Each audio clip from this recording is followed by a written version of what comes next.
Yes. Sir Warren. Okay, eto lang. Sir, anong laman?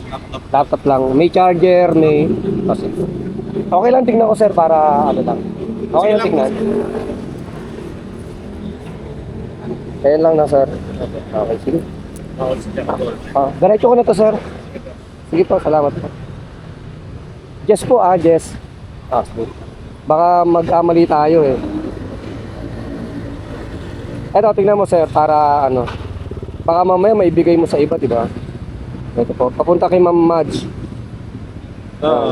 Tapos si Jess ang pick up ko. Tama po. Ayan o. Sige. Okay, thank you. Diretso ko na. Suot ko na lang. Thank you. Okay. Thank you, sir. Okay na mga tol, item pick up, no? Laptops na may charger at mouse. So, chinik ko yung loob kasi para may panlaban tayo, no? Hindi na baka sabihin kulang, di ba? Tapos, inano lang din natin si sir, no? Tinanong na lang din natin kung tama yung bookings. Baka kasi sa iba niya mabigay kasi nangyayari yun eh. Kawawa naman, laptop to eh. Di ba? At least, safe.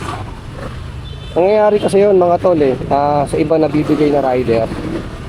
Basta kasi yung iba kasi abot lang ng abot eh. Kaya minsan pagka mga importanteng gamit katulad nito, laptop, kinukonfirm ko talaga kung tama ang mapipick up natin, no? At tama rin yung mabibigyan nila. Siyempre, di ba? So, tara na mga tol. Meron tayong 13 minutes and 5.6 kilometers. Dito natin pinick up sa may BGC. Papunta to ng ano mga tol sa may Veterans Road lang.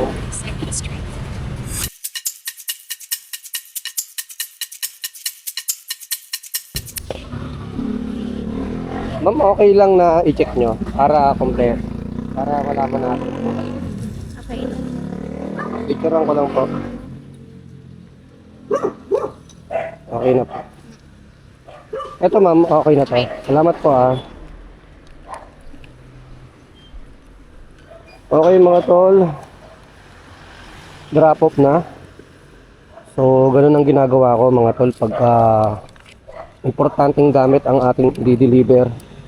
Make sure na i-check, lalo pag nakabag. Pero kung nakabox naman, tapos nakaselyado, hindi na natin pinabubukas yan.